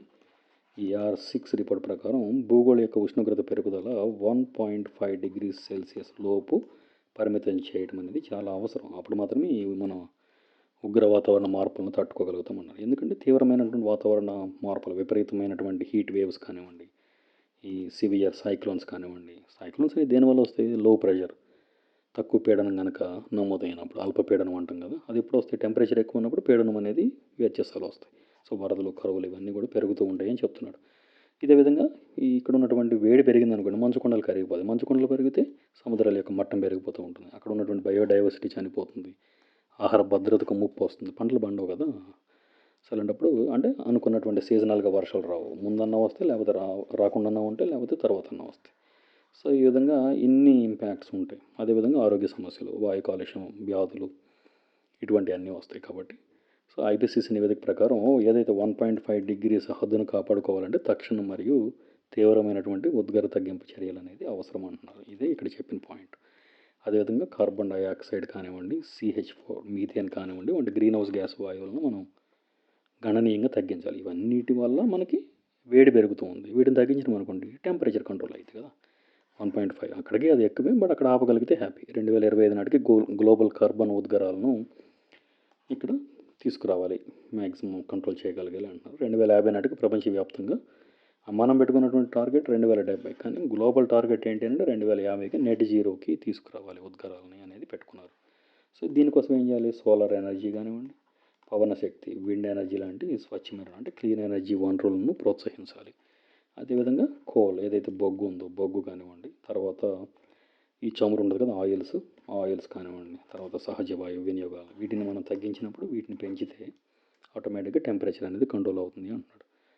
సో ఈ విధంగా కొన్ని కార్బన్ క్యాప్చర్ టెక్నాలజీలను కానివ్వండి, వృక్ష సంపదను పెంచడం, అడవులు నరకవేత తగ్గిస్తే ఆటోమేటిక్గా మేజర్గా ఏంటంటే CCS, ఈ కార్బన్ క్యాప్చర్ టెక్నాలజీ స్టోరేజ్, దాన్ని యూస్ చేసుకుంటే మనం దీన్ని డెవలప్ చేయొచ్చు అని చెప్తున్నారు. నెక్స్ట్ కనుక చూస్తే 68 క్వశ్చన్ స్టేట్మెంట్ 1 ఏం చెప్తుందంటే గ్లోబల్ మీథేన్ ప్లెడ్జ్ ఉంది కదా, 2030 నాటికి ప్రపంచ మీథేన్ ఉద్గారాలను కనీసం 30% తగ్గించడానికి లక్ష్యంగా పెట్టుకుంది అన్నారు. సో ఇది రైట్ ఆన్సర్. 2030 30% అలా గుర్తుపెట్టుకోవచ్చు. అండ్ స్టేట్మెంట్ 2 గ్లోబల్ మీథేన్ ప్లెడ్జ్కు సంతకించుకున్నటువంటి దేశంగా ఉంది అని చెప్తున్నాడు భారత్ అనేది. సో దీంట్లో మనం చేరామంటే లేదు ఇంకా, కాబట్టి ఓన్లీ స్టేట్మెంట్ 1 ఒకటే రైట్, కాబట్టి సెకండ్ స్టేట్మెంట్ రాంగ్. సో ఇక్కడ ఏం చెప్తుంది గ్లోబల్ మీథేన్ ప్లెడ్జ్ అని అంటే the global methane pledge AIIMS to reduce methane emissions, only methane యొక్క ఉద్గారాలను గురించి మాత్రమే మాట్లాడుతుంది. కన్ఫ్యూజ్ అవ్వదు ఎగ్జామ్లో ఇచ్చినప్పుడు. బై ఎప్పటి వరకు అంటే 2030 వరకు. ఎంత అంటే 30%. But India is not a signatory, అందులో మనకి ఇండియా అనేది చేరలేదు కాబట్టి సెకండ్ స్టేట్మెంట్ రాంగ్ అంటున్నారు. సో ఇంత ఇన్ఫర్మేషన్ ఒక్క క్వశ్చన్లోనే మీకు వస్తూ ఉంది కాబట్టి నేర్చుకోవాల్సుకున్నంత వరకు. తర్వాత గ్లోబల్ మీథేన్ ప్లెడ్జ్ GMP అంటాం దీన్ని. అనేది ఏంటంటే ఇప్పుడు చూసాం జస్ట్ ఇది ఎప్పుడు ఈ ప్రణాళికను 2021లో కాన్ఫరెన్స్ ఆఫ్ పార్టీస్ 26, ఇది కూడా గ్లాస్గోని, అందుకే మనకి ఇది ఇంపార్టెంట్. గ్లాస్గోలో అమెరికా మరియు యూరోపియన్ యూనియన్ కలిసి ప్రారంభించాయి. ఇప్పుడు ఇంటర్నేషనల్ సోలార్ అలయన్స్ ఎవరెవరు అని అంటే ఇండియా అండ్ ఫ్రాన్స్ కలిసి ఒక ఒప్పందం ద్వారా చేశాయి. కానీ ఇక్కడ గ్లోబల్ మీథేన్ ప్లెడ్జ్ ఎవరు అని అంటే US అండ్ UK కాదు, European union EU. So US and EU కలిసి ప్రారంభించాయి. సో ఇది మనకు తెలిసిందే, CH4 అనేది ఒక గ్రీన్ హౌస్ గ్యాస్ వాయువు. ఇది కార్బన్ డైఆక్సైడ్ కంటే కూడా ఎన్ని రెట్లు ఎక్కువ అంటే 80 రెట్లు, 80 టైమ్స్ ఎక్కువ ఉష్ణోగ్రతను పెంచగలదు. అంటే CH4 అనేది ట్రాప్ చేసి ఉంచుకుంటుంది హీట్ని, కాబట్టి CO2 కంటే 80 టైమ్స్ ఎక్కువ డేంజరస్ ఉష్ణోగ్రతను పట్టి ఉంచగలదు అంటారు. మీథేన్ ప్రధానంగా వ్యవసాయం కానివ్వండి, పశు సంపద ఉంటుంది కదా, పశువుల పేడ వాటి నుంచి వచ్చేది, గనుల తవ్వకం, తర్వాత మురిగి నీరు, చిన్న చిన్న చెరువులు, నీటి మడుగులు, వాటన్నిటి ద్వారా వస్తూనే ఉంటుంది. సో పశువుల నుంచి కూడా మీథేన్ ఉద్గారాలను నియంత్రించడానికి కంట్రోల్ చేయాలి అంటున్నాడు. తర్వాత లీకేజీల నియంత్రణ, సహజ వాయువు పరిశ్రమల్లో లీకేజెస్ వస్తూ ఉంటాయి కదా, వాటిని కనుక మనం కంట్రోల్ చేసినా కానీ ఈ కొంతవరకు కంట్రోల్ అవుతుంది. గ్లోబల్ మీథేన్ ప్రమాణ సభ్యత్వ దేశాలు 150+ దేశాలు ఇందులో మెంబర్షిప్స్ ఉన్నాయని అంటారు. బట్ ఇందులో భారత్ మరియు చైనా ఇంకా అధికారికంగా చేరలేదు. America, European union, Canada, Brazil, ఇంకా ఆస్ట్రేలియా, సౌదీ అరేబియా వంటి దేశాలు ప్రధానంగా ఇందులో భాగస్వాములు. ఇందులో ఏంటంటే ఇండియా అండ్ చైనా ఈ రెండు మనం చేరలేదని చెప్తున్నాం. సో ప్రయోజనాలు ఏంటి అని అంటే ఏముందంటే సింపుల్గా గ్లోబల్ లెవెల్లో మనం మీథేన్ తగ్గించగలిగాం అనుకోండి, టెంపరేచర్ని కంట్రోల్ చేయొచ్చు. టెంపరేచర్ కంట్రోల్ చేస్తే పర్యావరణ పరిరక్షణ, అలాగే వ్యవసాయ ఉత్పాదకత పెరుగుతూ ఉంటుంది.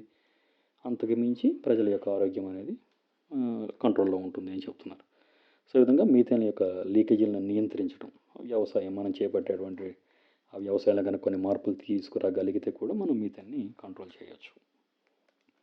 నెక్స్ట్ క్వశ్చన్ చూడండి, 69. స్టేట్మెంట్ 1 ఏంటంటే COP కాన్ఫరెన్స్ ఆఫ్ పార్టీస్ 26లో అంగీకరించినటువంటి గ్లాస్గో క్లైమేట్ ప్యాక్ట్ కోల్ మరియు ఫాజిల్ ఫ్యూయల్ సబ్సిడీలను దశల వారీగా, ఎందుకంటే మొత్తం గ్లాస్క్ గురించి ఇచ్చానండి. మ్యాక్సిమం అనుకున్నటువంటి ఫ్యాక్ట్స్ ఒప్పందాలు అనేవి గ్లాస్క్ అనేది చాలా ఇంపార్టెంట్. ఏ క్వశ్చన్ ఎటు నుంచి అడుగుతారనేది 360 డిగ్రీస్లో కవర్ చేయడం జరిగింది. ఇక్కడ ఇంపార్టెన్స్ ఇస్తుంది అనేది అడిగారు. ఇక్కడ ఫాజిల్ ఫ్యూయల్ సబ్సిడీలను దశల వారీగా నిషేధించాలి అని అనుకున్నదా లేదా అనేది ఇంపార్టెంట్. ఇక్కడ అడిగిన స్టేట్మెంట్ 2 ఏంటంటే, ఇది అభివృద్ధి చెందిన దేశాలు 2030 నాటికి తమ యొక్క వాతావరణ ఆర్థిక సహాయాన్ని డబుల్ చేయాలి అనేది పెట్టుకున్నారు అన్నారు. ఎస్, ఇదేంటంటే 2 స్టేట్మెంట్స్ రైట్. కాబట్టి ఇక్కడ ఏం జరిగింది అని అంటే, జస్ట్ COP26లో గ్లాస్గో క్లైమేట్ ఏం చేశారంటే, కోల్ మరియు ఫాజిల్ ఫ్యూయల్ సబ్సిడీలను తగ్గించడానికి ఎక్కువ ప్రయారిటీ ఇచ్చారు. అందులో డౌట్ ఏం లేదు. ఇప్పుడు మాత్రమే మనం కంట్రోల్ చేయగలుగుతాం అనేది అక్కడ మేజర్ ఇంటెన్షన్. సో ఈ GOP కాన్ఫరెన్స్ ఆఫ్ పార్టీస్ 26 2021లో జరిగింది.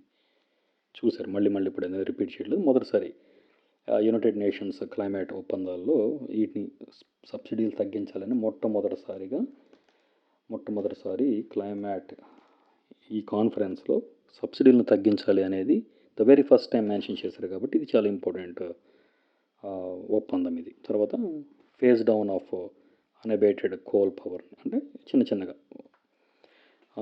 అంటే స్టేజ్ల వైజ్గా మనం తగ్గించుకుంటూ రావాలనుకున్నాం. ఏముందంటే సబ్సిడీలు తగ్గించేస్తే ఆటోమేటిక్గా ఇండస్ట్రీస్ కానివ్వండి, తర్వాత వేరే ఫ్యాక్టరీస్ కానివ్వండి, తయారు చేసేవాళ్ళు తయారు చేయరు. ఎప్పుడైతే సోలార్కి, విండ్కి, వీటికి సబ్సిడీస్ ఇస్తామో అందరూ ఫాజిల్ ఫ్యూయల్స్ ఏవైతే శిలాజ ఇంధనాల నుంచి తయారు చేసే వాళ్ళందరూ కూడా వీటి వైపు మరలుతారు. సో అలాంటప్పుడు వీటికి కట్ చేసి సబ్సిడీస్ వీటికి పెంచాలి అని చెప్తున్నాం. ఇంత మీ సింపుల్గా ఇందులో ఏం లేదు. నెట్ జీరో లక్ష్యాలను మనం చేరుకోవాలంటే ఇది ఇంపార్టెంట్ ప్రక్రియ. ఈ విధంగా ఫాజిల్ ఫ్యూయల్స్కి మనం సబ్సిడీస్ ఆపేస్తే ఆటోమేటిక్గా ఆగిపోతాయి కదా. సో దాని గురించి ఎక్కువ నేర్చుకోవడానికి కూడా ఏం లేదు. సో ఇంపార్టెంట్ ఏం లేదు. సో ఇప్పటివరకు ఎందుకు మనం దీనికి సబ్సిడీల గురించి ఇక్కడ డిస్కస్ చేయాల్సి వచ్చింది అని అంటే, ప్రపంచవ్యాప్తంగా ఈ శిలాజ ఇంధనాలు ఏవైతే ఉన్నాయో వీటికి ఇచ్చేటువంటి సబ్సిడీలు ఎంత ఉన్నాయి అని అంటే, ప్రతి ఏడాదికి కూడా 500 బిలియన్లు, అంటే 4,50,000 కోట్ల రూపాయలు సబ్సిడీలు ప్రపంచవ్యాప్తంగా అందుతున్నాయంట. సో అందుకని ఈ నిధులన్నీ కూడా మనం పునరుత్పాదక శక్తి వనరులకు కనుక ఉపయోగించినట్టయితే, అంటే మన సోలార్ కానివ్వండి, విండ్ కానివ్వండి, హైడ్రోజన్ కోసం కానీ వినియోగిస్తే స్వచ్ఛమైనటువంటి ఎనర్జీ అనేది చాలా వేగవంతంగా జరుగుతుంది. అప్పుడు మాత్రమే మనం ఈ 1.5 డిగ్రీస్ వరకు ఉంచాలి. ఏది ప్రపంచ దేశాలు ఇవన్నీ అమలు చేసినట్లయితే 1.5 డిగ్రీల సెల్సియస్ ఉష్ణోగ్రత పరిమితి, అంటే ఈ లిమిట్ పెట్టుకున్నాం కదా, దీన్ని దాటిపోకూడదని. అప్పుడు మాత్రమే దీన్ని సాధించగలుగుతాం. సో అదేవిధంగా దుమ్ము ధూళి అనేది PM10 and PM particulate matter 2.5 ఉన్నాయి కదా, దుమ్మి ధూళి కణాలు, ఇవన్నీ కూడా మనకి మేజర్గా పొగ నుంచే వస్తాయి. ఈ విధంగా ఫాజిల్ ఫ్యూయల్స్ని మనం అసలు బర్న్ చేయలేదనుకోండి, తగలబెట్టలేదనుకోండి, అప్పుడేమైతే వీటి యొక్క పరిమాణాలు కూడా, లెవెల్స్ కూడా తగ్గిపోతాయి ఇందులో అట్మాస్ఫియర్లో. సో సూక్ష్మ రేణువులు, పార్టికులేట్ మ్యాటర్ అనేవి కూడా వాతావరణ కాలుష్యానికి దోహదపడవు. సో ఈ విధంగా దీన్ని కంట్రోల్ చేయొచ్చు మనం. ఎందుకంటే ఇవన్నీ చాలా మైక్రోమీటర్స్లో ఉంటాయి కాబట్టి. సో వీటి వల్ల మనకి ఎక్కువ ఊపిరితిత్తుల సమస్యలు కానీ, శ్వాస సంబంధ సమస్యలు కానీ వస్తూ ఉంటాయి. వాటన్నింటినీ మనం కంట్రోల్ చేయడానికి ఇంత మించిన బెస్ట్ ఆప్షన్ ఏమీ లేదు అని చెప్తున్నారు. ఓకే. సో ఈ విధంగా ఇన్ని విధాలుగా ఇక్కడ ఫాజిల్ ఫ్యూయల్స్ కంట్రోల్ చేస్తే నెట్ జీరోని అచీవ్ చేయొచ్చు. అదేవిధంగా వాయు కాలుష్యాన్ని కూడా మనం కంట్రోల్ చేయగలుగుతాం. సో ఓకే, నెక్స్ట్ క్వశ్చన్ చూడండి. Question number 17. స్టేట్మెంట్ 1. ఈ పార్టికులేట్ మ్యాటర్ ఏదైతే ఉందో PM2.5 ఊపిరితిత్తుల్లో మరియు రక్త ప్రసరణలో లోతుగా ప్రవేశించి శ్వాసకోశ మరియు హృదయ సంబంధం, అంటే రక్త ప్రసరణలో ప్రవేశిస్తే హార్ట్ రిలేటెడ్ ప్రాబ్లమ్స్ వస్తాయి. రక్త ప్రసరణకు సంబంధించి. శ్వాసకోశ అంటే అందులో వచ్చే ఛాన్స్ ఉంది కాబట్టి ఇది ఆన్సర్ రైట్. ఇది ఇంపార్టెంట్ స్టేట్మెంట్స్ ఉంటాయండి. అది PM10 కంటే PM2.5 అంటే పార్టికులేట్ మ్యాటర్ 10 కణాలు లార్జర్ దాన్ PM2.5 అన్నారు. ఇది కరెక్ట్ ఇంతవరకు. కానీ వాయుమండలంలో ఎక్కువ కాలం ఉంటాయి అన్నాడు. PM10 ఎక్కువ రోజులు ఉంటాయంటే ఉండవు. కాబట్టి స్టేట్మెంట్ 2 రాంగ్.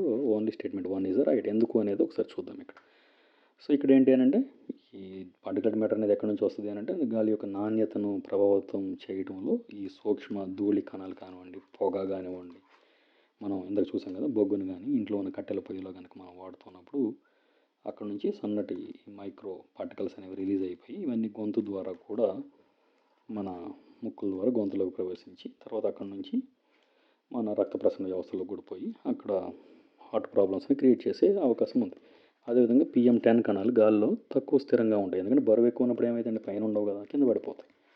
కాబట్టి స్థిరత్వం అనేది చాలా తక్కువ ఉంటుంది అన్నమాట. అంటే గ్రావిటేషనల్ ఫోర్సెస్, గురుత్వాకర్షణ శక్తి కిందకి లాగేయబడతాయి. కానీ ఇక్కడ PM2.5 వచ్చాయనుకోండి, ఇవి చాలా చిన్నవి కాబట్టి ఎక్కువ దూరం ప్రయాణించగలుగుతాయి, డిస్టెన్స్ ట్రావెల్ చేస్తాయి, అదేవిధంగా ఎక్కువ రోజుల పాటు అక్కడే ఉండిపోతాయి. అందుకని ఇవి ఎక్కువ ప్రమాదకరం. శ్వాస వ్యవస్థలో కూడా లోతుగా ప్రవేశించి సివియర్ హెల్త్ ఇష్యూస్ని కూడా కాజ్ చేయడానికి దోహదపడుతూ ఉంటాయి. కాబట్టి వీటిని మనం కంట్రోల్ చేయాల్సిన నీడ్ అనేది చాలా ఎక్కువగా ఉంది ఇక్కడ. తర్వాత పిఎం ప్రభావం ఏంటంటే పర్టికులర్ 10 తీసుకున్నాం అనుకోండి, ఇది ఎక్కువగా రెస్పిరేటరీ ఇష్యూస్, శ్వాస సంబంధ ప్రాబ్లమ్స్ ఏదైతే ఎలర్జీస్ ఉన్నాయి కదా అవి కానివ్వండి, ఆస్తమా, ఊపిరి సరిగ్గా తీసుకోకపోవడం వీటికి కారణమవుతాయి. అదే పిఎం 2.5 తీసుకుంటే పార్టికులర్ మ్యాటర్ చూడడానికి చిన్నగా ఉంటాయి. ఎవరైనా పెద్ద ఇష్యూ అనుకుంటారు. పెద్దది ఇష్యూ కాదు ఇక్కడ, చిన్నదే ఇష్యూ. చిన్నది ఎందుకంటే ఎక్కువ పెనిట్రేట్ అయిపోతుంది రక్త ప్రసరణ వ్యవస్థలోకి, బాడీలో ఉన్నటువంటి కణజాలాల్లో కూడా చొచ్చుకుపోతుంది. సో అందుకని ఇది నర్వస్ సిస్టమ్ ఏదైతే నాడీ వ్యవస్థ ఉందో ఈ నాడీ వ్యవస్థ మీద మరియు మానసిక ఆరోగ్య సమస్యలను కలిగించడానికి కూడా ఎక్కువ ఉంటుంది. సో ఈ విధంగా పిఎం 10 కణాలు పిఎం 2.5 కంటే పెద్దవి కావడంతో తక్కువ సమయం మాత్రమే వాయుమండలంలో ఉంటే వెంటనే కిందకి చేరిపోతాయి అన్నాడు. సో ఆ విధంగా కాలుష్యానికి పిఎం 2.5ని ఎక్కువ ముప్పు కలిగిస్తూ ఉంది అన్నారు. So statement 2 wrong and only statement A is the right answer. Question చూస్తే 71 ఇందులో ఇచ్చాడంటే ఫస్ట్ స్టేట్మెంట్ 2024లో గ్లోబల్ సగటు ఉష్ణోగ్రత చరిత్రలోనే అత్యధికంగా నమోదు చేయబడింది అన్నారు. గ్లోబల్ యావరేజ్ ఇది మొదటి పారిశ్రామిక స్థాయిలపై 1.5 డిగ్రీ సెల్సియస్ పరిమితిని తాత్కాలికంగా క్రాస్ చేసింది. మనం ఇది పెట్టుకున్నాం టార్గెట్, బట్ దాన్ని మించిపోయింది అన్నాడు. సో సెంటెన్స్ 2 ఏంటంటే ఉష్ణోగ్రత వ్యత్యాసం ప్రధానంగా 2024లో తీవ్రతరమైనటువంటి ఎల్నినో ప్రబలత వల్ల వచ్చింది. అంటే ఎల్నినో వల్ల ఈ ఉష్ణోగ్రత అనేది ఎక్కువగా పెరిగిపోయింది అన్నాడు. సో 2 ఆన్సర్స్ కరెక్ట్ ఇక్కడ. సో 2024లో ప్రపంచ ఉష్ణోగ్రత రికార్డు స్థాయిలో పెరిగింది. ఎందుకు అనంటే మేజర్గా ఎల్నినో ఎఫెక్ట్ అని చెప్తున్నారు. సో ఇదేంటంటే ప్రీ ఇండస్ట్రియల్ లెవెల్స్ ఏదైతే పారిశ్రామికీకరణ కంటే ముందు ఉన్నటువంటి 1.5 డిగ్రీస్ హద్దు ఏదైతే మనం పెట్టుకున్న లిమిట్ అత్యంత దగ్గరగా రీచ్ అయింది అన్నారు. దీనికి మేజర్ కారణాలు ఏంటంటే మానవ కార్యకలాపాలు, యాంథ్రోపోజెనిక్ క్లైమేట్ చేంజ్ అని చెప్తున్నారు దీనికి. అండ్ అదేవిధంగా నెక్స్ట్ వచ్చేసరికి ఈ ఎల్నినో ఎఫెక్ట్ ఏంటి అంటే 2023-24 ఏదైతే ఉందో శక్తివంతమైనటువంటి ఎల్నినో వాతావరణ పరిస్థితి ఏర్పడింది. సో ఇది గ్లోబల్ ఉష్ణోగ్రతను మరింత పెంచిందని చెప్తున్నారు. ఇక్కడనంటే ఇది ఇండియా మెయిన్గా, తర్వాత ఆఫ్రికా, తర్వాత ఆస్ట్రేలియా వంటి ప్రాంతాల్లో తీవ్రమైనటువంటి వర్షపాత లోపం అనేది, దుర్భిక్ష పరిస్థితులు అంటే కరువు పరిస్థితులు అనేవి ఏర్పడ్డాయి అన్నాడు. సో ఈ ఎల్నినో కారణంగా గ్లోబల్ సముద్ర ఉపరితల టెంపరేచర్స్ ఏదైతే ఉన్నాయో సీ సర్ఫేస్ టెంపరేచర్స్ అనేవి కూడా చాలా ఎక్కువ అయ్యాయి అని చెప్తున్నాడు. సో ఈ విధంగా కార్బన్ డైఆక్సైడ్ కానివ్వండి, తర్వాత మీథేన్ కానివ్వండి, తర్వాత నైట్రస్ ఆక్సైడ్ లాంటివి, సో ఈ విధంగా N2O నైట్రస్ ఆక్సైడ్ లాంటివి గ్రీన్ హౌస్ వాయువులు అధిక స్థాయిలో ఉద్గరించబడాయి. టెంపరేచర్స్ ఎక్కువగా ఉండటం వల్ల ఏమైతే ఇవన్నీ బయటకు వచ్చేసాయి. ఇంకా టెంపరేచర్ పెరిగిపోతూ ఉంది. గ్రీన్ హౌస్ గ్యాసెస్ అంటే ఏమైంది ఇందులో చూసాం కదా, CH4 CO2నే డేంజరు. ఈ CO2 కంటే CH4 ఇంకా 80 రెట్లు ఎక్కువ డేంజర్. 80% కాదండి, 80 రెట్లు ఎక్కువ డేంజర్. సో ఈ విధంగా టెంపరేచర్ అంతటిని ఈ అణువులు శోషించుకొని వాతావరణంలో ఉండడం వల్ల పెరిగిపోతూ ఉంటాయి. సో వీటికి తోడు మళ్ళీ డిఫారెస్టేషన్ కానివ్వండి, CO2 ఇంకా బయట నుంచి వేరే వేరే యాక్టివిటీస్ వల్ల రిలీజ్ అవుతూ ఉంటే ఇవన్నీ కలిసి కూడా టెంపరేచర్ అనేది పెరిగిపోవడంలో ఎక్కువ దోహదపడుతుంది. అదేవిధంగా ఓషన్ వార్మింగ్, సముద్రాలు ఉపరితలం వేడెక్కడం వలన కూడా తుఫాన్లు కానివ్వండి, తర్వాత విపరీతమైనటువంటి వాతావరణ పరిస్థితులు, వీటన్నిటికీ రీజన్ మళ్ళీ చివరికి వీటన్నిటి వల్ల ఏం జరిగిందంటే పోలార్ ఐస్ ఏదైతే ఉందో అది వేగంగా కరుగుతూ ఉంటుంది. మళ్ళీ ఇది కరిగితే ఏమవుద్ది, సముద్ర మట్టాలు పెరిగిపోతూ ఉంటాయి. సో అక్కడ ఉన్నటువంటి లోతట్టు ప్రాంతాలు మునిగిపోతూ ఉంటాయి. సో ఈ విధంగా ఒకదంతా ఒకటి లింక్ పై చదువుకోవాలి. అప్పుడు అడుగుతారు స్టేట్మెంట్ 1, 2, 3 ఇది జరిగిద్దా, ఇది జరిగిద్ది అన్నీ జరుగుతాయి, బట్ లింకప్ చేసుకోవాలి. నెక్స్ట్ క్వశ్చన్ చూడండి. స్టేట్మెంట్ 1 పాదరసం ఒక న్యూరోటాక్సిన్, ఇది బయోమాగ్నిఫికేషన్ వంటి పద్ధతుల ద్వారా ఆహారపు గొలుసులో వెళ్ళిపోతూ ఉంటుంది అన్నాడు. సో స్టేట్మెంట్ 2 మినిమేట ఒప్పందం పాదరసంను పరిశ్రమల ఉద్గారాల ద్వారా అవయవాలను తగ్గించడంపై దృష్టి సాధిస్తుంది. అంటే పాదరస కాలుష్యాన్ని కంట్రోల్ చేయడానికి సహాయపడుతుంది అన్నారు. సో ఇదేంటంటే ఆన్సర్ 2 కరెక్ట్. ఈ మినిమేట ఒప్పందం దాని తర్వాతే ఈ జపాన్లో జరిగినటువంటి ఆ పాదరసం లీకేజ్ మిథైల్ మెర్క్యూరీ తర్వాత దీన్ని తీసుకుని ఇంప్లిమెంట్ చేయడం జరిగింది. పాదరసం అనేది ఒక న్యూరోటాక్సిన్ మరియు బయోమాగ్నిఫికేషన్ ప్రభావం 2 చూపిస్తూ ఉంటుంది. ఈ పాదరసం అనేది ఒక విషపూరితమైనటువంటి లోహం, ఇది ఒక మెటల్, ఇది న్యూరోటాక్సిన్ అని చెప్తాం. ఎందుకు అని అంటే ఎలిమెంటల్ పాదరసం ఏదైతే ఉందో ఎలిమెంటల్ మెర్క్యూరీ అంటే ఎలిమెంట్ అని అంటే మనం తీసుకుంటాం కదా సాధారణంగా ఉన్నటువంటి రూపం, చిన్న రూపం అనేది. సో ఈ ఎలిమెంటల్ మెర్క్యూరీ దేంట్లో వాడతారంటే మన థర్మోమీటర్స్ ఉన్నాయి కదా దీంట్లో వాడతారు, ఎక్కువగా పరిశ్రమలలో బ్యాటరీలలో వాడతారు. అదేవిధంగా ఇనార్గానిక్ మెర్క్యూరీ అని ఉంటుంది, ఇది ఎక్కడ వాడతారంటే మన రసాయన పరిశ్రమలలో దీన్ని ఎక్కువగా వాడతారు. ఇది ఓన్లీ థర్మోమీటర్స్లో జనరల్గా వాడుతూ ఉంటాం. మూలక ఎలిమెంటల్ మెర్క్యూరీ అంటే మూలక పాదరసం. అదేవిధంగా ఇది ఇనార్గానిక్. తర్వాత ఆర్గానిక్ మెర్క్యూరీ ఉంటుంది, ఇది మిథైల్ మెర్క్యూరీ అంటాం కదా, మినిమేట వ్యాధి రావడానికి ఇదే కారణం. So elemental mercury, inorganic mercury and organic mercury. So ఇది అత్యంత విషపూరితం, జీవుల శరీరంలో పేరుకుపోయి ఆహార సమస్యలను కూడా కలిగిస్తూ ఉంటుంది, ఆరోగ్య సమస్యలను కలిగిస్తూ ఉంటుంది. సో బయోమాగ్నిఫికేషన్ అంటే మిథైల్ మెర్క్యూరీ గురించి. ఈ చిన్న జీవులు ఏవైతే మన ప్లాంక్టన్స్ ఉంటాయి కదా, ఫ్లవకాలు అంటాం. ఈ ఫ్లవకాలు అంటే వృక్ష కానివ్వండి, జంతు ఫ్లవకాలు కానివ్వండి. ఇది మొదటిది. వృక్ష ఫ్లవకం తీసుకున్నాం అనుకోండి, ఈ ఫ్లవకమే ఇక్కడ ఉత్పత్తిదారుడు. చెరువులో కానివ్వండి, నదిలో కానివ్వండి, ఈ ఉత్పత్తిదారుడు లోపల మెర్క్యూరీ ఉందనుకోండి, దీని తినే చిన్న చేపలు, దీని తినే పెద్ద చేపలు, దీని తినే మనం, అందరిలోనూ మెర్క్యూరీ వస్తుంది. సో ఈ విధంగా మెర్క్యూరీ అనేది మ్యాగ్నిఫై అవుతూ ఉంటుంది. సో ఈ విధంగా చివరికి మనుషులు తింటారు కాబట్టి ఆహారపు గొలుసు ఏదైతే ఉందో దాంట్లో పాదరసం నిల్వ అవుతూ ఉంటుంది. దాన్ని బయో అక్యుములేషన్ అంటారు. సో మానవ ఆరోగ్యానికి ప్రమాదకరంగా మారే అవకాశం ఉంది. అంటే ఒక ఆహారపు వ్యవస్థ, ఆవరణ వ్యవస్థలో కనుక మెర్క్యూరీ ఎంటర్ అయితే ఒక ఆహారపు గొలుసు అండ్ ఆహారపు వల ఇబ్బంది పడే ఛాన్స్ ఉంటుంది. సో ఈ విధంగా నర్వస్ సిస్టమ్కి ఏం జరుగుతుందంటే జ్ఞాపక శక్తి లోపం అండ్ మానసిక ఇన్స్టెబిలిటీ ఇటువంటివి జరుగుతూ ఉంటాయి. తర్వాత శిశువులపై కూడా మిథైల్ మెర్క్యూరీ అనేది ఎక్కువగా తీసుకుంటే పిండం, మస్తిష్కం ఉంటుంది కదా, దాని మీద ఎఫెక్ట్ పడుతూ ఉంటుంది. కాలేయం మరియు మూత్రపిండాలు ఏవైతే కిడ్నీ అండ్ లివర్ ఉంటాయో వాటికి కూడా దీర్ఘకాలికంగా కనుక పాదరసానికి ఎఫెక్ట్ అయితే ఇది కూడా. తర్వాత సెల్ డ్యామేజ్, ఏదైతే డిఎన్ఏ ఉందో డిఎన్ఏ మరియు ప్రోటీన్ సంశ్లేషణ తయారీ కూడా దెబ్బతిని చివరికి క్యాన్సర్ కూడా రావడానికి ఛాన్స్, అంటే కార్సినోజెనిక్ లాగా కూడా యాక్ట్ చేస్తూ ఉంటుంది అని చెప్తున్నారు.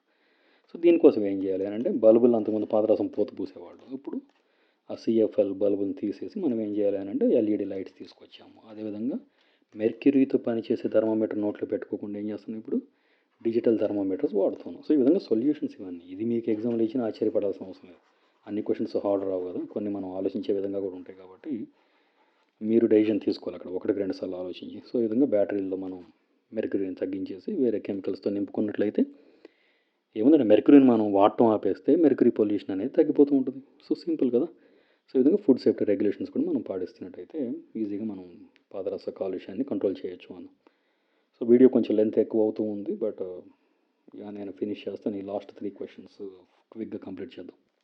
ఓకే, 73 క్వశ్చన్ నెంబర్ 73 ఏంటంటే స్టేట్మెంట్ 1, రూరల్ ఏరియాస్లో గృహ మరియు వాయు కాలుష్యం ప్రధానంగా వంట కోసం బయోమాస్ ఇంధనాలను ఉపయోగించడం వల్ల జరుగుతూ ఉంది అన్నాడు. సో ఇది రైట్ ఆన్సరే.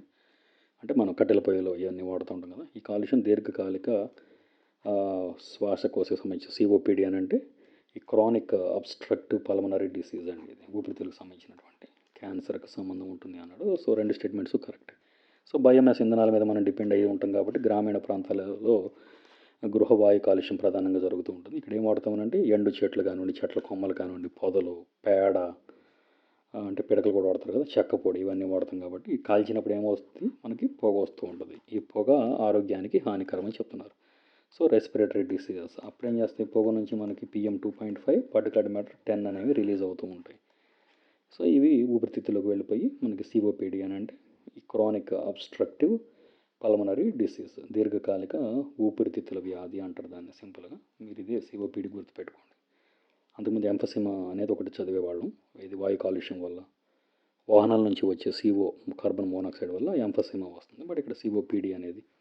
సో బయోమాస్లోని కార్బన్ మోనాక్సైడ్ ఏదైతే ఉందో అది కానివ్వండి, నైట్రస్ ఆక్సైడ్స్, ఈ సూక్ష్మ ధూళి ఉంటుంది కదా, పార్టికల్ మ్యాటర్ PM 2.5 ఈ యొక్క సిఓపిడి ప్రమాదాన్ని ఎక్కువగా పెంచుతాయి అన్నట్టు. సో బయోమాస్ని అంటే బయోమాస్ ఉంటుంది కదా, ఈ చెత్త చెదారం పిడకలు వీటిని కాల్చినప్పుడు కార్సినోజెన్స్ కూడా ఉంటాయి దాంట్లో, అవి కూడా బయటకు రిలీజ్ అవుతుంటాయి. అంతేకాకుండా పొగలో ఇంకేముంటాయంటే బెంజో పీరిన్ లాంటివి, డయాక్సిన్స్ లాంటివి, ఇవన్నీ ఇంత ఎక్కువ అవసరం లేదండి. డయాక్సిన్స్ మరియు ఫ్యూరాన్స్ లాంటి విషపూరితమైనటువంటి పదార్థాలు కూడా రిలీజ్ అవుతూ ఉంటాయి.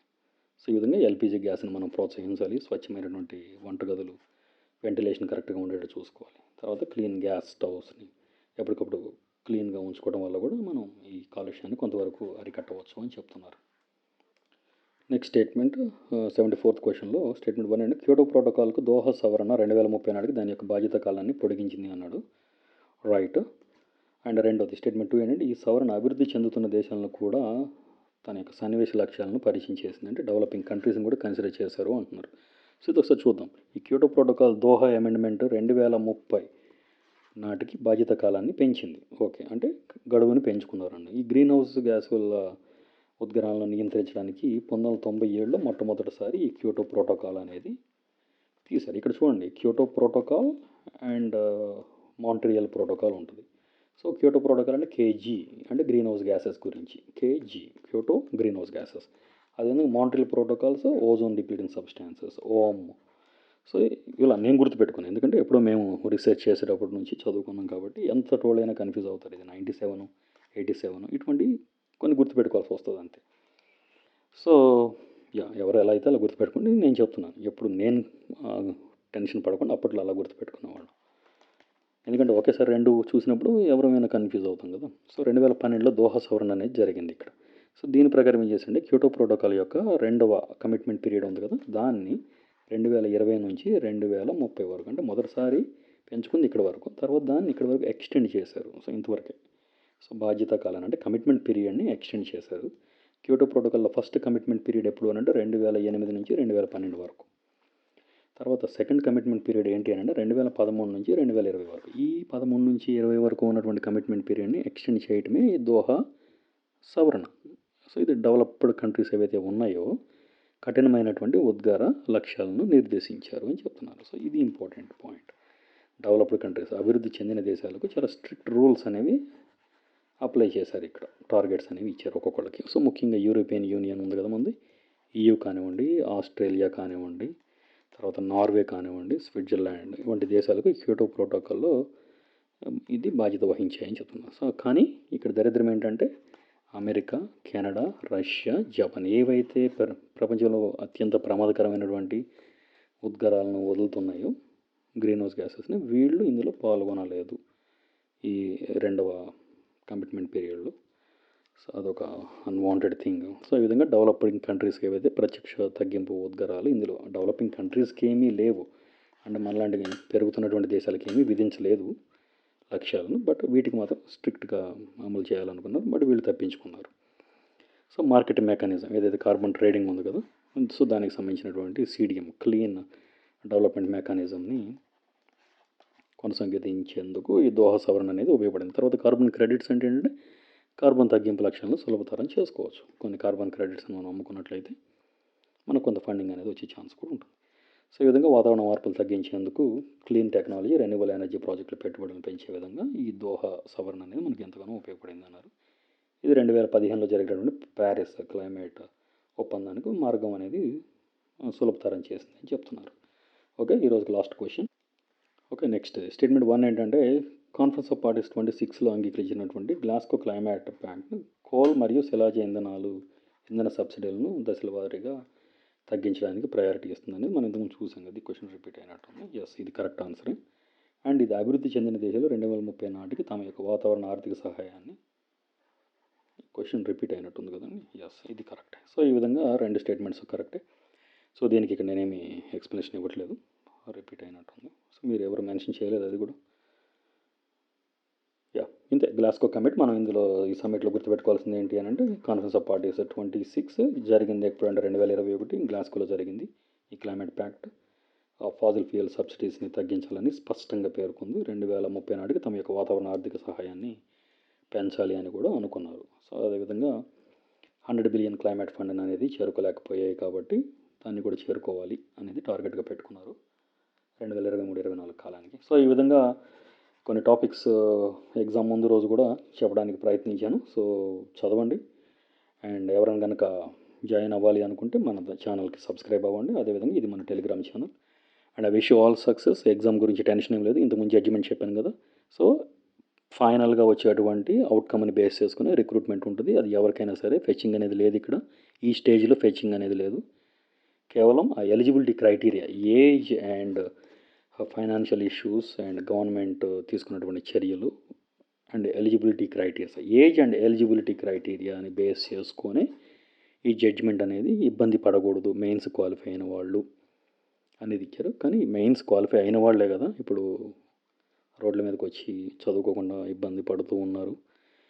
ఎస్, అండ్ అంతకంటే ఎక్కువ మాట్లాడకూడదు కాబట్టి జడ్జిమెంట్ వచ్చిన తర్వాత ఎగ్జామ్కి వెళ్ళండి అందరూ. నేను చెప్పినట్టే టెలిగ్రామ్ లైవ్లో మాట్లాడాం కదా, ఎగ్జామ్కి అటెండ్ అవ్వండి. ఎగ్జామ్ అటెండ్ అయిన వాళ్ళందరూ మళ్ళీ కనుక ఏమైనా కాన్సిక్వెన్సెస్ ఉన్నా you will get a chance. Okay, I wish all success and అంతే.